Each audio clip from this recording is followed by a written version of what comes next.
we can start, I guess. I'll just say once more for the people who were not with us. Dzień dobry, jeszcze raz witam Państwa na 4. edycji webinaru Wiedza ma Warstwy. Pierwsze spotkanie z 3 ostatnich spotkań, same prelegentki dzisiaj. Zaczynamy od spotkania z Giulią Casarini z Solaris Biotech. Posłuchamy o produkcji biomateriałów i o różnych zastosowaniach bioreaktorów i porozmawiamy w języku angielskim. Hello once again, I'm welcoming you on webinars Knowledge Has Layers. The last day of the webinars of the 4th edition. Today with us is Giulia Casarini from Solaris Biotech, and we will hear about the production of biomaterials and other bioreactor applications. Once again, hello Giulia, nice to see you. Hello, Marek. Hello, everybody. Thank you for giving me this opportunity to host this webinar today. Thank you. I wanted to thank the Sygnis organization for making this opportunity possible. So, okay, so we can start. And of course, the floor is yours. Thank you so much. Of course, if any questions pop up during, just I'll be more than happy to answer or comment. Okay, so 1 second and I will start sharing my screen, and then we can definitely start with the presentation.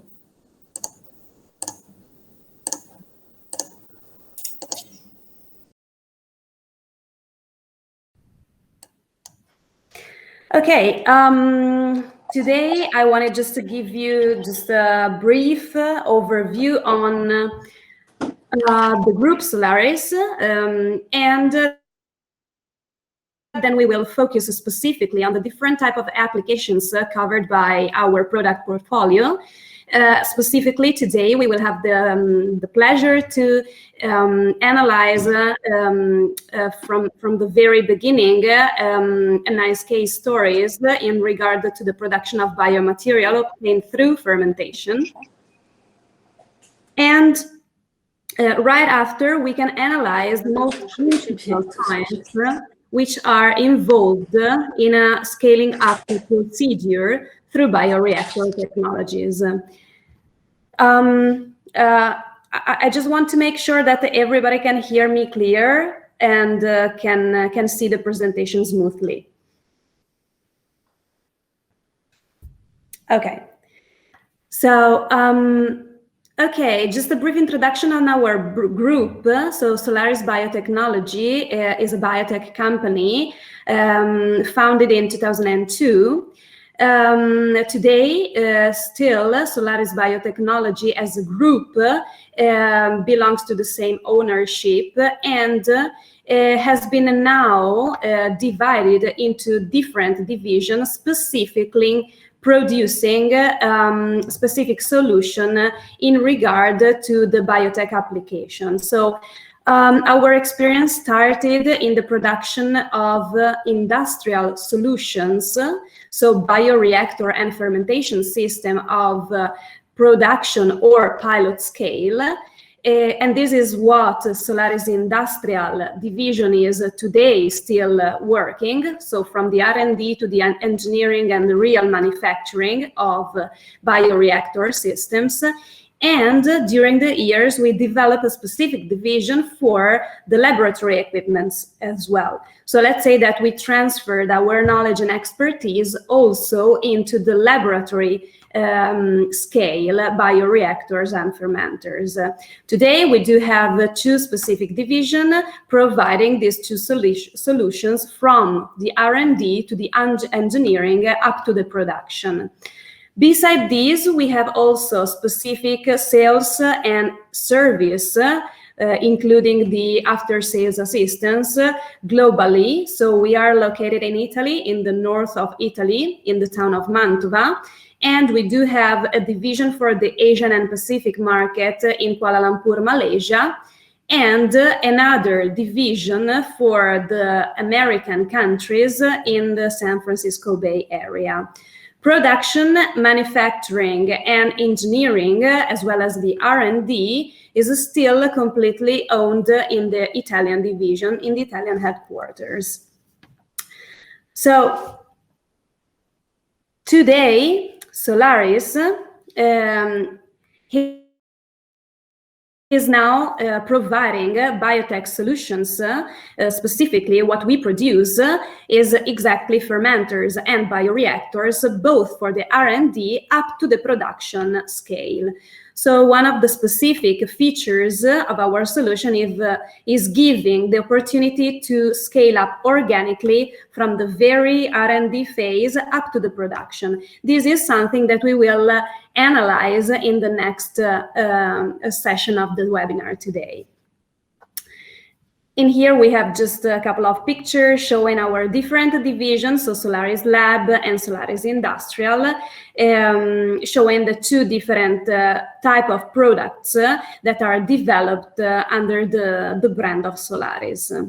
So today, beside this just brief introduction to our company, who we are, where we are located, and what we do as our core business, the intention was to specifically understand together what's bioprocessing, which are the different type of applications involved, and having an overview on one of the most interesting key applications that are constantly growing in the very last few years, which is the segment market dedicated to the production of biomaterials.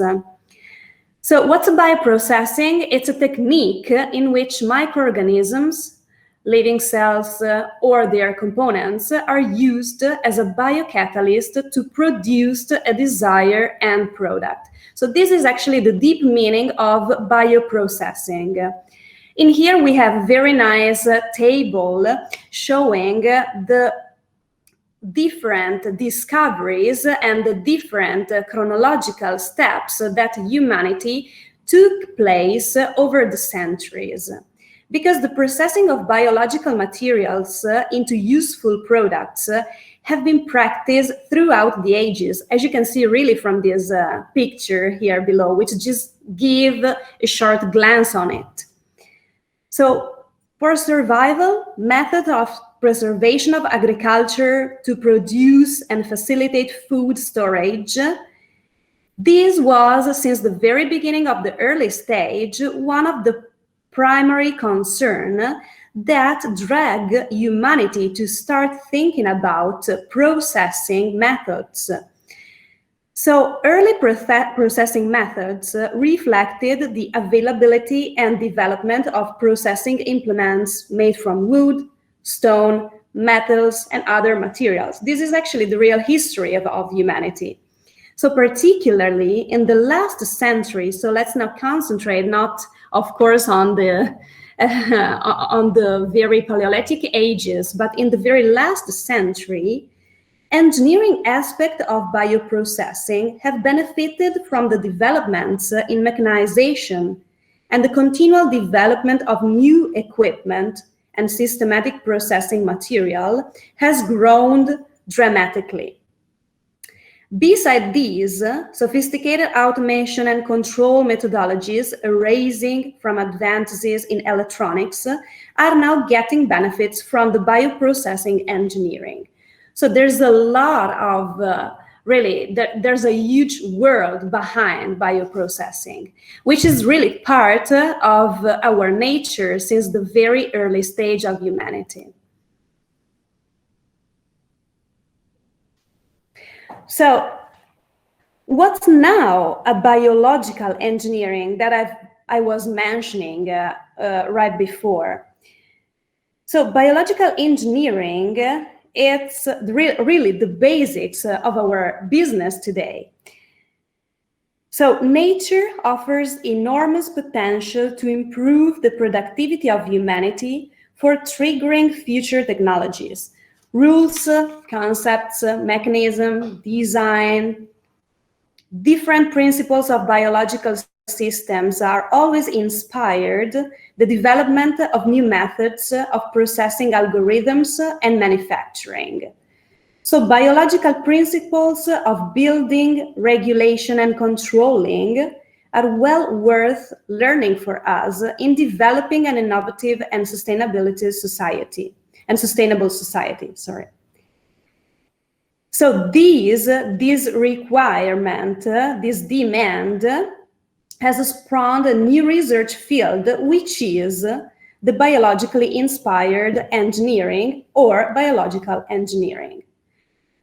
So the bioprocess industry that we are now today involved offers a huge potential, which is mainly created by different organisms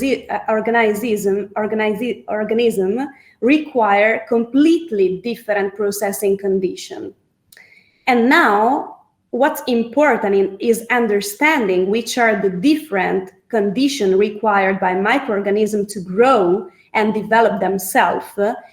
And this specifically is the final scope of the bioprocessing. Bioprocessing is divided into different main branches. In here, there is just a small scheme showing the main divisions in the bioprocessing and in the bioprocess industry. This is just a draft design, which is now daily implementing, because bioprocessing it's created by upstream and downstream processing. What's related to the upstream is, for example, the scale-up methods that we're going to analyze today. And downstream processing, it's mainly referring to concentration and whatever is related to the filtration, diafiltration, tangential flow filtration. Within the upstream processing, we are necessarily talking about three main branches, which are microbiology, which involves the cultivation of bacteria, yeast, and fungi, which could be both aerobic and anaerobic. The cell culture or cell cultivation, which mainly involves mammalian, so animal cells, stem cells, and it could be both animal or plant cells, but it's mainly the cell culture, which is normally which is always into aerobic condition. And then we have the plant and algae cultivation. And today we will see a very nice case stories specifically dedicated to a plant or specifically a microalgae cultivation, which is now producing already a final product. So it's going to be interesting to see how the bioprocessing could be transferred into the bioprocessing of microalgae can be transferred in the production of a specific transition product that already land into a final product, into a consumable product. So today we will see exactly the history from the plant cultivation in bioreactors to the real final product already available in the market.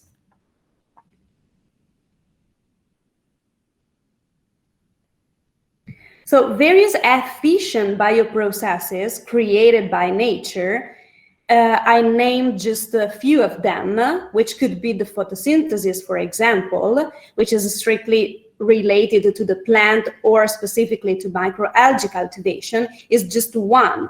But other example of efficient bioprocessing could be malting, detoxification, cellular uptake, and there are thousands of different types of bioprocessing, efficient bioprocessing that the human being is now analyzing and reproducing. So to reproduce these exact conditions, so to artificially reproduce a specific natural efficient bioprocess, which means reproducing exactly the conditions, stabilize them, and boost them to obtain more efficient materials and more efficient final products, we need bioreactors. So now we can just see a very short video which shows us what's a bioreactor. In here we have just a very nice drawing, a nice scheme, handmade, that shows an idea of bioreactors.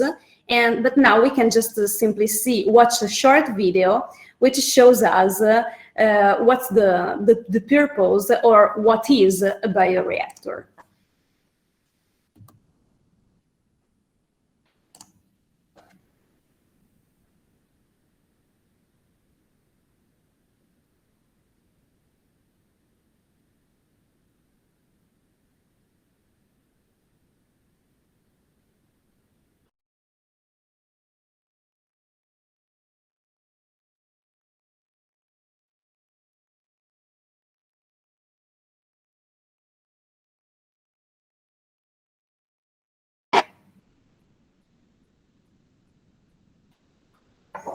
Okay, this was very short video showing the different type of bioreactors, glass bioreactors, stainless steel bioreactors, and was just the first glance on the different type of bioreactors.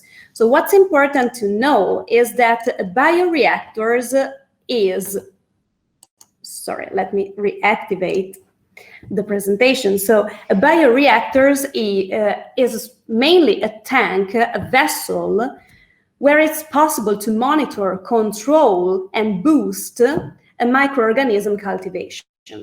So in a bioreactors, we can simply reproduce exactly the same natural condition, boost them, and make the microorganism involved living in a ideal condition to grow. The different type of microorganism, as we saw from the scheme before, could be mainly bacteria, yeast, fungi, molds, cell, and so animal or plant cells. So these are the main types of microorganisms involved in a bioprocessing, and that can be grown into bioreactors. So the different type of applications involved in bioreactors are extremely transversal. As we can see from this short scheme in front of us, we can really jump from the very biotech industry, which is mainly involving the pharmaceutical and biopharmaceutical industry, like the production of antibiotics, antitumoral vaccines, monoclonal antibody, the molecular biology itself, and then it could land on new innovative segments or markets, like the food and beverage. One very interesting and growing market is the food tech, where whatever is related to the production of food preservatives, starters, plant-based substitutes, probiotics, and other interesting potential market or actual market are definitely the nutraceutical, cosmeceutical, biomaterials, which is now the focus we're gonna have today, as well as the more historical and conservatives one, like the chemical and biofuel, the bioremediation, agriculture, or today also called the agrotech. So animal health and nutrition. So whatever's related, what we have saw like in the pharma and food and beverage for human, it could be another branch dedicated to the animal health and feeding, so nutrition. So today we're gonna deeply focus on the biomaterials application. So among the broad range of possible application, a new frontier of the biotech industry focuses deeply on the production of biomaterials, such as enzymes, biopolymers, biosurfactants, organic acids, pigments, from natural and recombinant microorganisms. The majority of the current research is aimed at obtaining bioproducts through fermentation, so specifically through fermentation. So active organisms of mainly bacteria, yeast, and photosensitive microorganisms are involved. So specifically, in the majority of cases, these are the type of microorganism involved. And today we're going to concentrate on the photosensitive microorganism. So bio-inspired material are an important aspect of bio-inspired engineering for sure. And the fantastic structure of biosystems contribute to the special function of biosystems in withstanding and adapting to the environment. So it's pretty fantastic, really.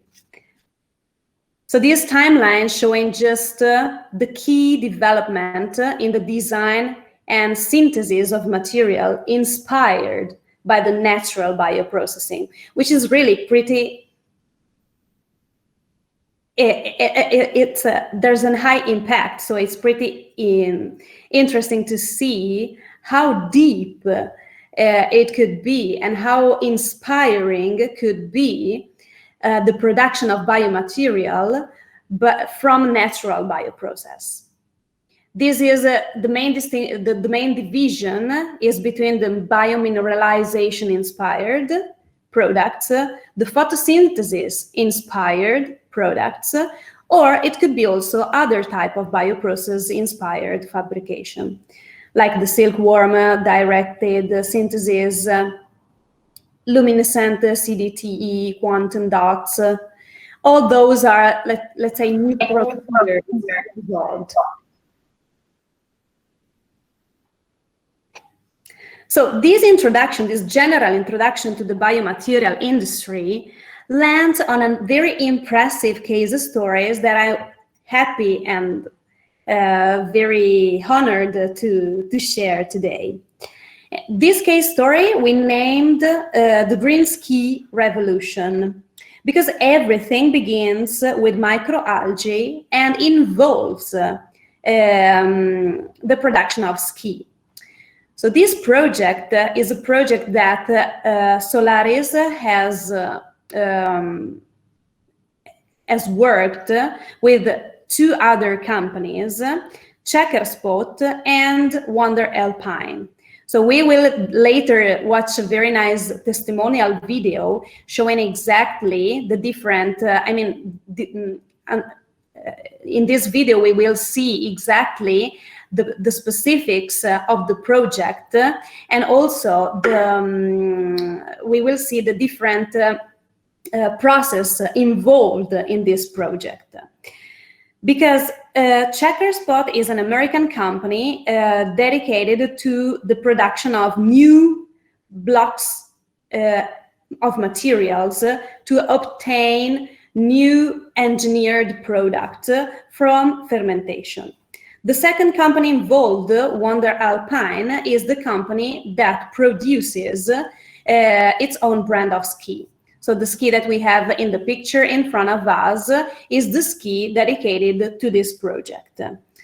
Because petroleum has historically been a key ingredient in the materials across the outdoor industry. So all over the different type of materials industry, but specifically for what concerns the outdoor industry, like the production of ski, petroleum has always been the very deep key ingredient. But there are only so many types of material innovations and performance gains that we can get from petroleum. In these case stories, we will see that microalgae are transformed by fermentation into triglyceride oils, which are the basis of the biopolymers that make up this new pair of skis, this new ski that you see in the picture. So this pair of skis specifically. And this is the ski produced by the brand Wonder Alpine. So microalgae are heterotrophic. It means that they do not use chlorophyll or the sun to grow. So this specific microalgae involved doesn't need the sunlight to grow because their growing methods exclude the chlorophyll. So the microalgae are grown in the dark, which is a key point for this specific application. And so the type of bioreactors they are grown are not photobioreactors. Photobioreactors are those type of bioreactors which include a light source specifically to reproduce the sunlight or the circadian cycle. In this type of microalgae specifically, the discovery was that to grow and obtain better performance, there was no need of this sunlight. So the type of bioreactors involved doesn't produce light source. This very controlled process into bioreactors keeps contaminants away from the microalgae and allows them to produce the purest of the triglyceride oils that they naturally produce. So one of the key points is the aseptic condition that can be ensured through bioreactors.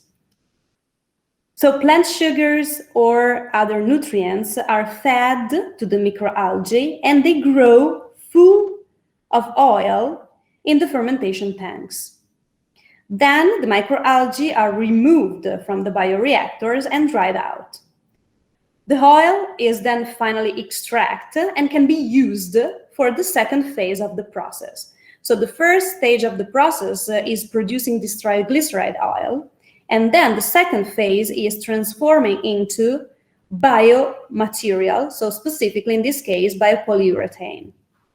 This triglyceride oil embodies the principles of a more sustainable production, creating high-quality oils with low carbon, low consumption of water, and land, of course, using in the production. So beside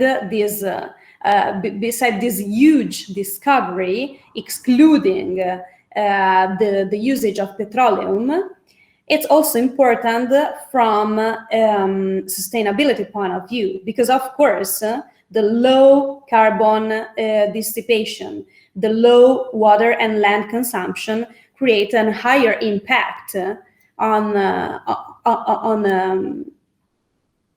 a green, from a green point of view.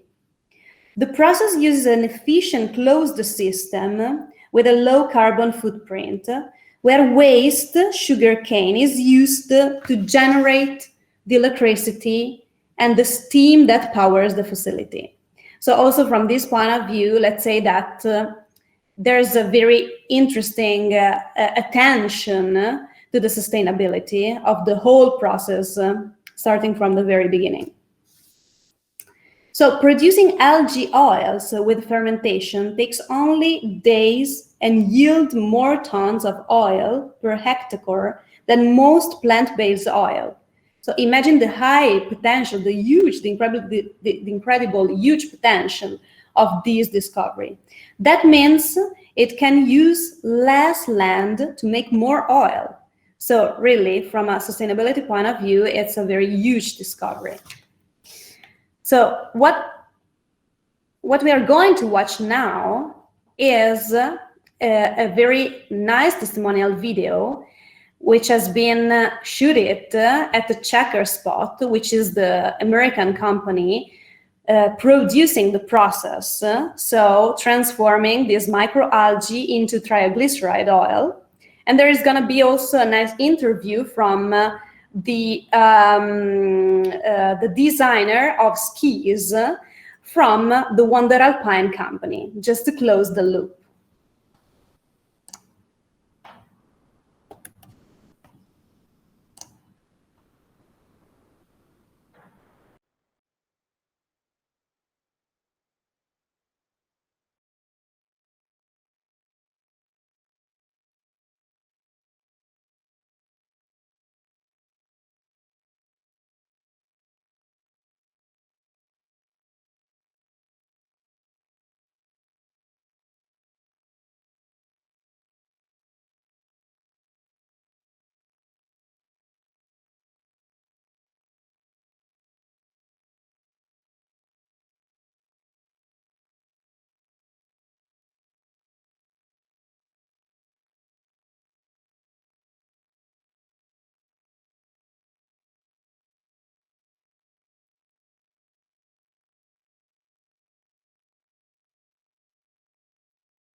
So, okay, from this.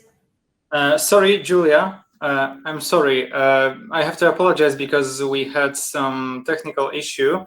The video was not played till the end, right?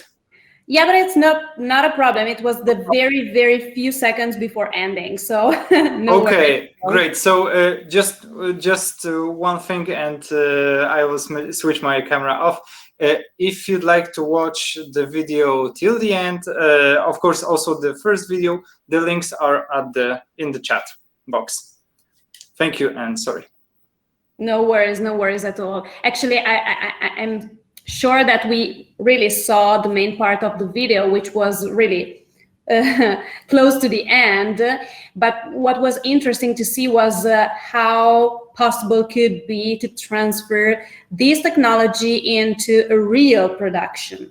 So it's been interesting to see from the very R&D phase, how it's possible to transfer the technology, scaling up in order to obtain the final material obtained through fermentation, enabling also the production, the real production, so the possibility to go to production up to manufacturing scale.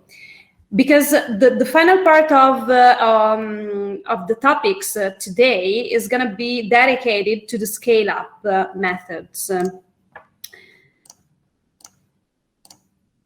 So we're going to be a bit more technical from this part of the presentation, because what's important to understand is that scaling up, so reproducing exactly the condition, the ideal living condition of microorganism into a lab scale device like a bioreactor, necessarily need to be transferred into different phases before jumping into production. And in fact, scale up is one of the most critical parts that scientists face during from the R&D up to the production scale. So today we're going to analyze a few of the main critical points involved in the scaling up methods. Let's now start from the different type of bioreactors that can be involved and classified from operational mode, because it's important to know not only the type of microorganism involved that we saw already at the very beginning of the presentation. So if we are referring to microbial fermentation, so if it's bacteria, yeast, algae, like in this example, or if we are talking about the cell cultivation, so stem cell, animal cell, different type of cell cultivation. So microorganism is the first step, but then it comes to the type of operational mode involved. The three main operational modes involved are batch, fed batch, or continuous operation. In the first type, so batch, the system operates in a closed loop. It means that the vessel, as you can see in the design, in the explanation design, the vessel is initially filled with the culture, medium, and microorganism, and then the process runs without any volume variation. So it's going to be nothing to be added or to be replaced inside of the vessel. So the volume itself will not change during the whole process. It means that the microorganisms are fed, of course, with nutrient ingredients, even though this feeding doesn't create any additional volume.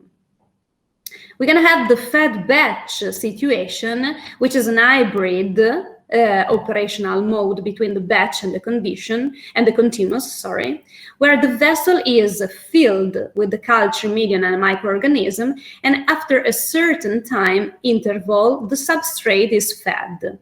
So let's say that there is the possibility to feed the medium, and of course, the volume inside of the vessel increases, during the fermentation process. The last option, so the last operational mode, is the continuous operation, which is one of the main, it's the main common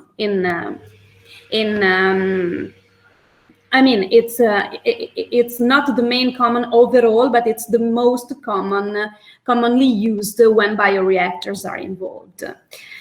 In this case, the vessel is initially filled with the culture medium and microorganism as the other two cases, and after a certain time interval, the substrate is fed and the exhaust soil is removed. So we will maintain the volume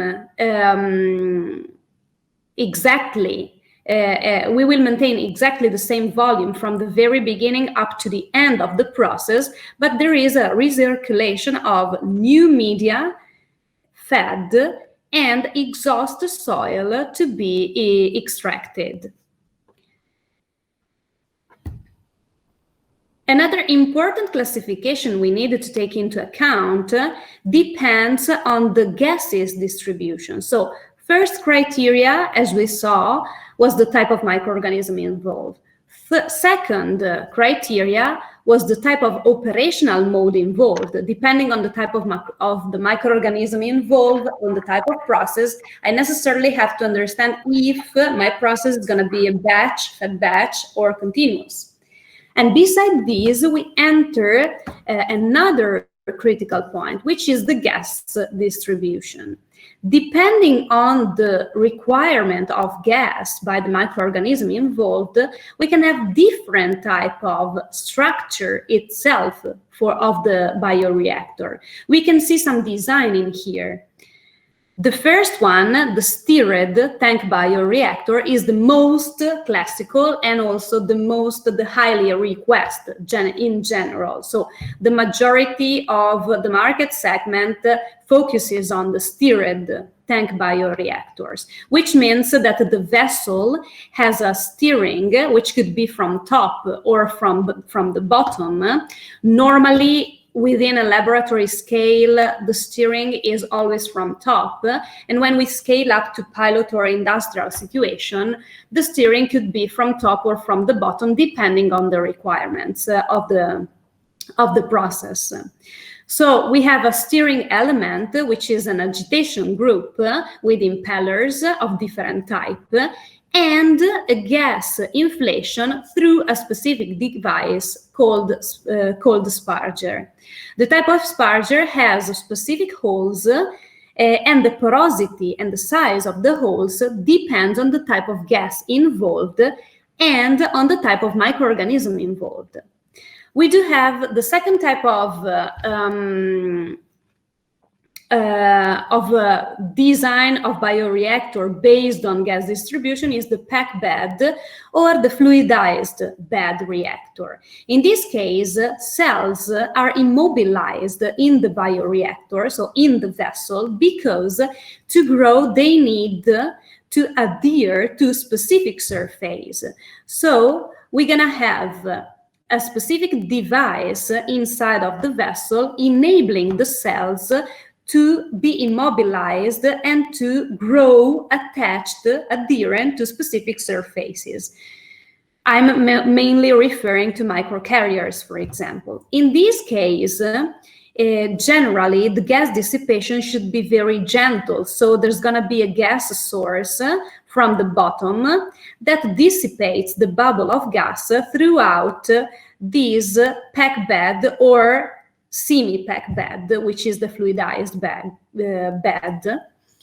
and where the gas can be dissipated all over the media in a more gentle way. So there's no steering element, there's going to be only a gas source which dissipate the gas inside of the media. You can imagine that the gas dissipation of this situation, it's much lower than a situation where we have an agitation, which increase the gas dissipation and the transfer rate, so the gas transfer rate, the OTR, inside of the vessel. Other type of solution are the airlift. Airlift could be not used in replace of stirred situation, but the gas dissipation of an airlift solution, it's much higher than packed bed or fluidized bed, because in this case, the gas dissipation is not even performed here by a steering element combined to a gas source, but it's the gas source itself creating the vortex and the movement inside of the media. So as you can see from the two different designs that we see in here, we can have two types of, mainly, let's say, in this slide, we want to, let's say, be more general, including the main subdivisions, of course. Then each and every case can be very specific and very different from the other. But in this case, we have a gas source from the bottom, of course, where the bubble of gas are dissipated into the media, and thanks to the specific structure of the vessel and on the elements inside the vessel, it's possible to create the movement and the dissipation of gas inside of the media. The other solution, which is the last solution, which is the most simple one, is the bubble column reactor, where we are not creating a specific movement inside, because we simply have a gas source which is dissipated all over the all over the vessel. So we learned that up to now we have at least 3 criteria to take into account: type of microorganism involved, operational method, and gas distribution. Taking into account these main criteria, we can now have a brief look on the main components of bioreactors. Of a bioreactor, we have a design in here, and we have also a picture showing medium-sized bioreactor, which is a pilot solution. The picture specifically is showing a 30-liter bioreactor. So the vessel, the geometry of the vessel is for a 30-liter volume. So the main components of a bioreactor are definitely the vessel. We have been talking quite a lot about the vessel. The vessel can be a glass vessel, as we saw from the first video, specifically during R&D phase. It's important to have a glass vessel, mainly because it's important also to look into it. Of course, if we are referring to type of photobioreactor that needs a light source, we necessarily have to stick with a glass bioreactor, because normally the light source surrounds, so wrap the body of the vessel. But in a scale-up method procedure, we necessarily scale up from glass to stainless steel. Then we have the agitation group, as we saw. So the agitation group, which is one of the main element involved, not only in regard to the mixing of the media, but in relation to the OTR, so to the oxygen transfer rate inside of the media, or anyway related to the gas dissipation inside of the media. In fact, beside the agitation group, we have the sparger, which is, so the sparger is exactly the specific device that we were describing before, and that enable the gas dissipation inside of the vessel. Baffles are important let's say features only in case we are referring to a microbial fermentation, because in case of cell cultivation, where normally the requirement of gas dissipation is much smaller and much lower than a microbial condition, it's absolutely important to maintain a very gentle steering and a very gentle gas dissipation inside of the media. Vice versa, if we are referring to microbial fermentation, like bacteria, yeast, algae, molds, for example, it's also important to avoid the creation of a vortex inside of the vessel, which could be created by the high agitation, so the higher number of RPM, where the motor is stressed to work on. Type of probes. In here, it's just an example of the main type of probes involved, but it's not probe the correct way to call. I prefer saying controls, because one of the main specific criteria involved in bioreactor is giving the possibility to monitor the living condition and optimize them. So monitoring the living condition means having access to specific controlling methods. Main type of probes or controls are, of course, the temperature, the dissolved oxygen inside of the media, the pH condition, pressure, biomass, glucose, and all those are monitoring, are important parameter to be monitored inside of the bioreactors. Then, of course, one of the other important components is the heating exchange system. And there are several types of methods of heating exchange system. From the very most classic heating map, so a specific heating source of wrapping the body of the bioreactors, which is mainly happening in the laboratory scales, up to the involvement of specific electrical heaters or steam source to perform the heating, but also to perform the sterilization of the whole system. Then, of course, we have different ports, including input and output, so the possibility to connect external device, additional device, which could be analytical instruments or specific process instrument. And then we have, of course, the gas line. So we were saying that gas dissipation is one of the main criteria to be taken into account. So, of course, the gas lines are one of the main components involved in the construction, so in the engineering of bioreactors. And then, of course, we have valves and the pipings and all the ancillary equipment and ancillary components. But this was just to give an idea of the main components and the main criteria involved. We were talking before about the importance of ensuring the correct agitation inside of the vessel. And to ensure this, we definitely have to understand first the type of application and the type of microorganism involved.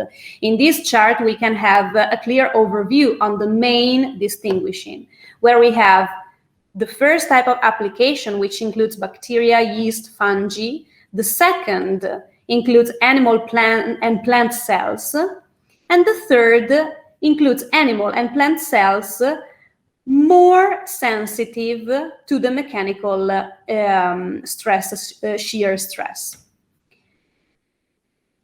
Having this subdivision done, we can now understand the type of impellers or the type of turbine that can ensure the ideal type of agitation.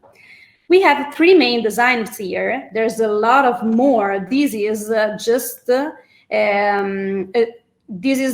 main overview on the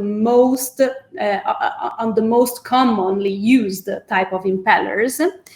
Because of course, depending on the process, we can be very much more specific. But this is, let's say, the main subdivision of the type of impellers. We have Rushton, pitch blade, and marine.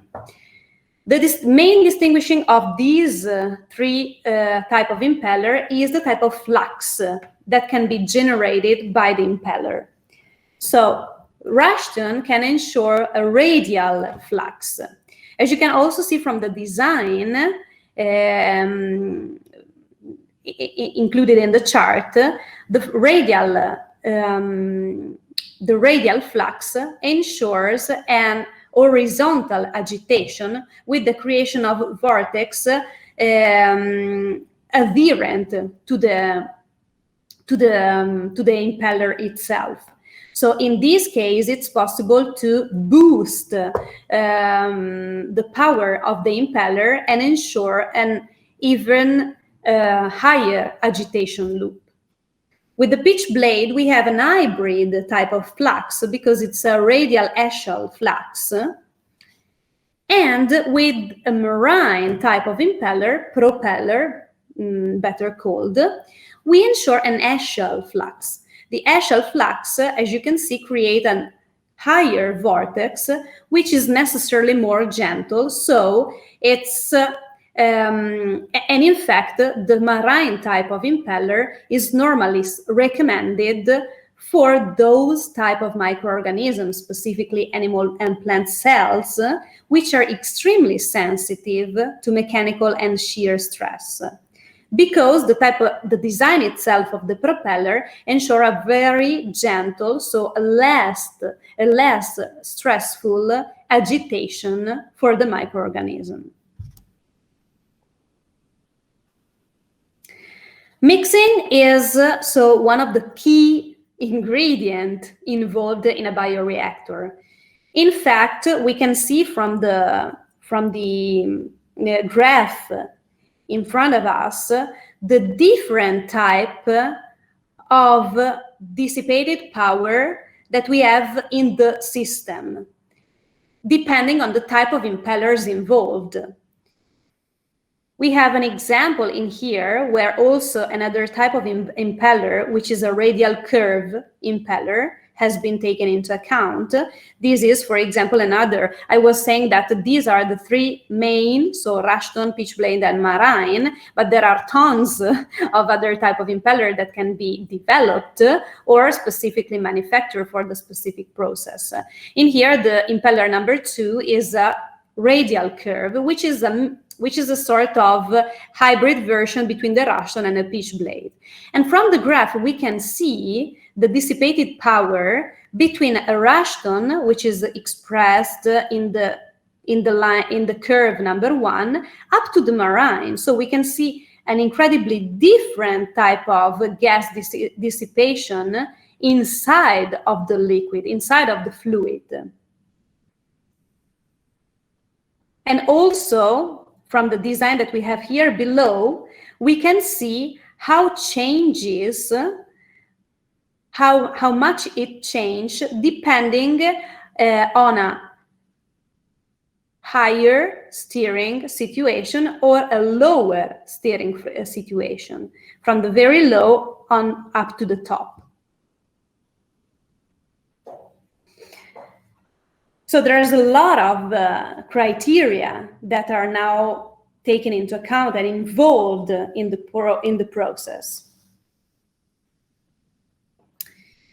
What's also interesting to know is the media transfer.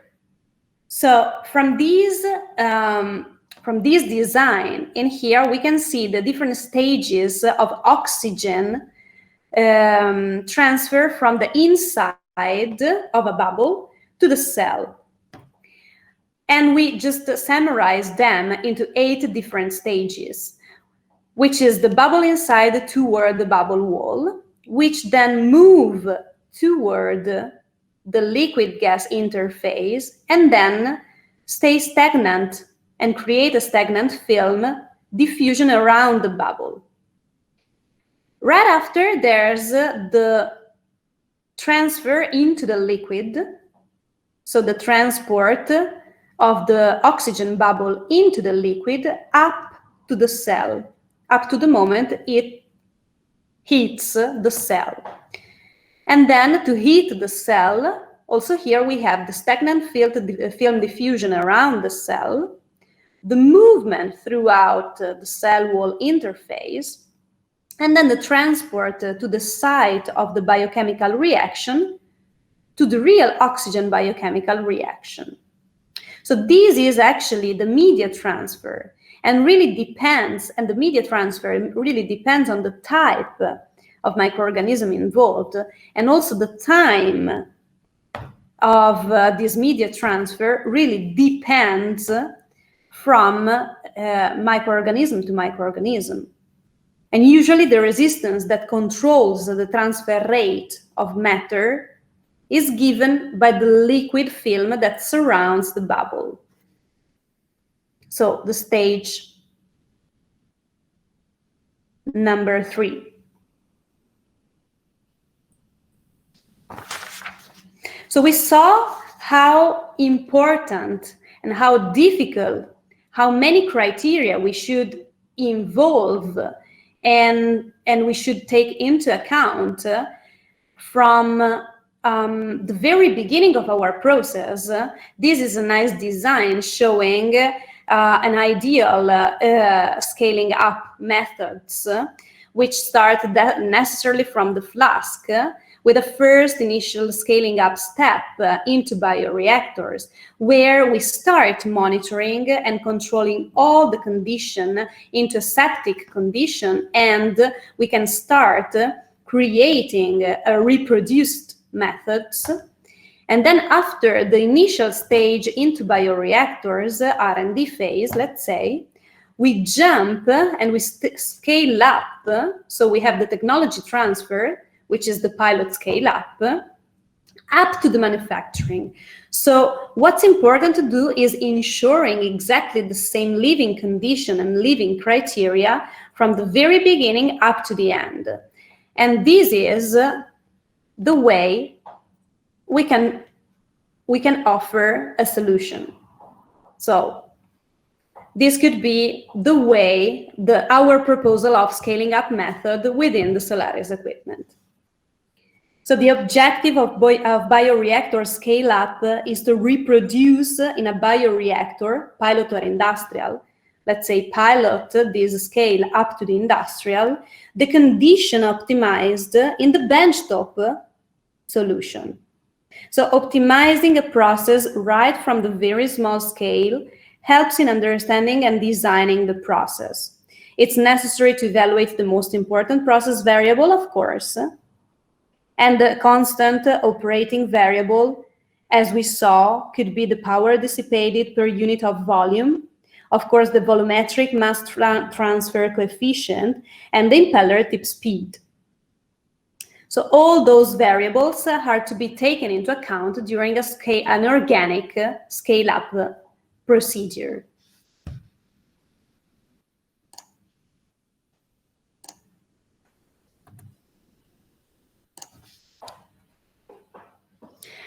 So my presentation now turns into the end. So I hope to have been clear enough. And of course, if there's any question from your side, I will be happy to answer. Great, thank you, Julia. That was really nice and informative. I'm once again sorry for the videos. I guess we can find them on chat in the chat box also. So if anyone wants to watch them and rewatch, we're encouraging that. Okay, so we have a first question. I guess it's a question also not only for you but also for Sygnis. How does the technical support looks like in Poland? So I don't know if you wanna take that. Sure, absolutely. So of course this is it's a question to be answered both party, of course. Globally, what Solaris ensures, so also throughout the distribution channel, it's ensuring highly responsive technical support. So it means that upon raising of any technical issues on the equipment, all the instruments are have a specific warranty to be answered within 48 hours from our tech team. And for what regards, let's say the initial stage, so installs or training on the equipment, is always the technical team of Solaris supporting our distributor worldwide. So we have to thank our distributors for being on site, so the physical present, and the combination of a distributor plus our technical team create the technical support required. Yeah, that's right. We are also trained in not only knowledge about the device, but also solving the most basic problems with the device. So when you'll buy the Solaris, one of the Solaris devices, you'll also have Polish language support through Sygnis, and direct contact to Solaris Biotech, of course. Exactly. Great, thank you. If you have any more questions about the customer support, you can contact Karolina Sobeczek, our representative, directly. I guess she'll have more information than I do. And also, I would like to ask, because I'm super curious about it. We have stretched the time already, but I guess Marta, the next speaker, won't be mad at me, hopefully. I would just like to ask about the idea regarding the design of your products, because what's great for me is that when I look at specialized machines used in laboratories, often and most usually they are these black and white designs, and your products are really colorful. What's the origin of that? Yeah, so thank you for the nice words, really. Let's say that we wanted to give also, let's say, a new, fresh, let's say, fancy design to the equipment, and we decided also to distinguish the different type of equipment, not only based. I mean, you probably saw different colors involved, and each color reflects the type of bioreactors. So, for example, the one which has a yellow frame is a photobioreactor. So this is helping quite a lot also our distributor and sales network to distinguish the different type of products, because we start from a very, let's say, customized world, transferring also the expertise into, I wouldn't say from the shelf product, but let's say half standard solution. And this helps in understanding the different type of products involved. Then beside that, we wanted to give a very nice look to the system. In fact, in the design, after the engineering, we involved a designer. So it's industrial designer, specifically to give a nice look to the main part of the PCS, so to the monitoring station.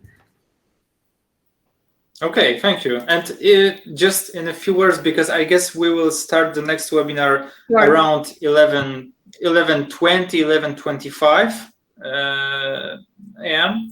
So maybe one last question. If you have any questions, of course, I'm talking to our attendees. Of course, you can ask on chat or turn on your camera and mic and ask directly. But as far as for now, I cannot see more questions. So maybe one last question from me. If you would answer briefly about the advantages of your solutions compared to competition. So today we had the opportunity to discuss about the scaling up method. So this, for sure, for what concerns Solaris equipment, is a great advantage in the sense that we offer solution from the very laboratory scale up to the manufacturing. The majority of our competitors are deeply focusing on the industrial scale or on the laboratory scale up to the pilot. So ensuring, let's say, an organic scale up gives our solution a very an important advantage to the whole. And beside these, also the flexibility of the system, so the possibility to customize very deeply, specifically on the requirements of the process involved, is giving also a high value to our solution, because we saw the tons of different potential that there is behind bioprocessing industry. And so you can only imagine how deep we should be able to customize even each and every product. Yeah, of course. Great.